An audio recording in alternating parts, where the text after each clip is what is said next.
Hey everybody, this is Chris Sims with ButcherBird58%. I'm with Russ, and we're going to give you an update today on kind of where we are in the process of creating this exciting sport aircraft. It's going to be a replica of the Focke-Wulf 190. So where are we, Russ? All right. Well, let's go through a bit about what we have here first. Okay. So as you can see, we have the stick, which is an original or facsimile of what was actually in the actual Focke-Wulfs. We've got the mock-up here of the instrument panel. You can see we 3D printed all the switches, the fuel, the radio. We actually have this part to put in the dash, but it's coming. We 3D printed more of the actual pieces for the landing gear. These are carbon fiber and nylon, so very, very tough. So for the display, it's going to be fine. All of these pieces, super, super tough. You'll be able to see these at Oshkosh if you guys come by. As you remember, we've got the complete mock-up now of the landing gear itself. That's about how it would go, like that. Obviously, it would be the other way, but really, really nice. It represents what the actual Focke-Wulf had. We've got a guy involved that is doing the CAD work for us. Correct. Who is a Focke-Wulf nut. Chris has purchased all of the critical components for the airframe already. We have what we need.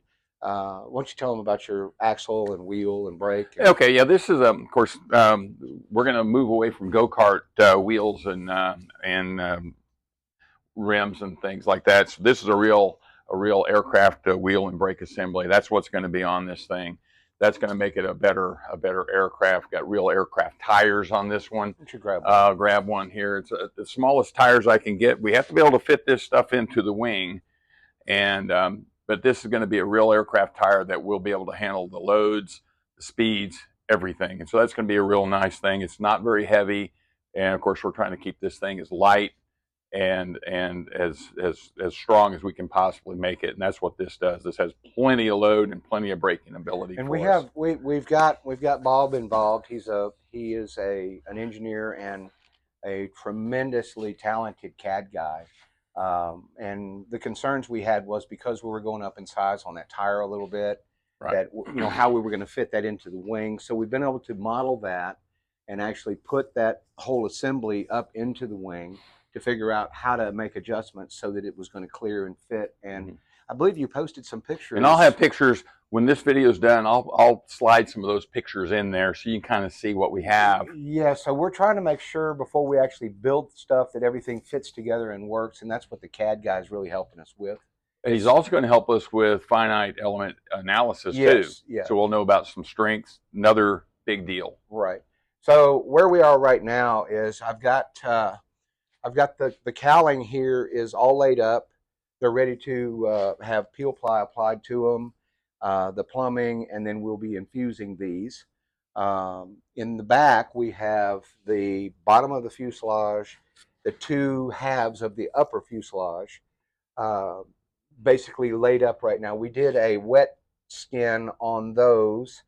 Now we're doing the dry layups with the cores and all of that, so we can get those bagged up and infused. So you'll be able to see those when we get up there to Oshkosh. Correct. It will represent what a kit would be. Obviously, there'll be a few changes after we get through all of this, but by and large, this will represent what you're actually going to have in a kit. We'll start on the center spar later this week. We've got all the engineering done on that now, and we've got to get that mold made and the actual center spar made so we can get it bonded in. So when it gets to Oshkosh, you'll be able to see that.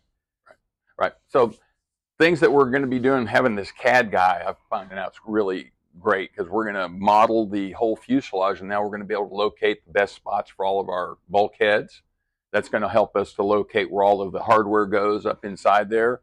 This is going to help us with the new builders that are going to be coming out, because that's going to make this go so fast, because part of our deal is to be able to make an airplane that you can actually build in a reasonable amount of time that you can actually fly. That's what destroys most of the the kit planes that are out there right now, they don't get finished. This one's going to be able to be finished and easily. Absolutely. We're doing the hard work now, so you don't have to. That's correct. Right. That's right. So, what's our time frame? We should be able to get the main fuselages and everything done here. Yeah, we'll have everything at Oshkosh in just a few more weeks.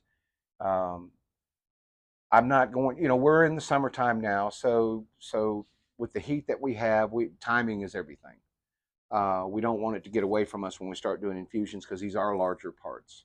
So we're prepping everything now. Once the layups are done, and we bag everything, we'll do leak down checks, make sure everything's fine, and then we'll probably do the infusions late in the evening or very, very early in the morning, just so we can control the temperature a little bit better in the back shop.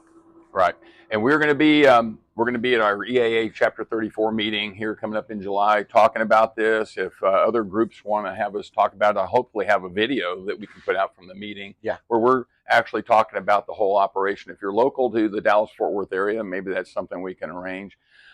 Be sure to leave comments and like these videos and share them.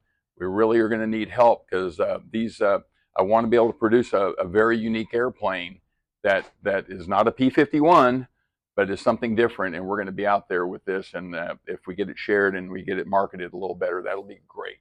That'll help us to help you. Yeah. All right. Well, have a good day, and I look forward to talking about the future molds that we're going to be having here coming out next week. Okay.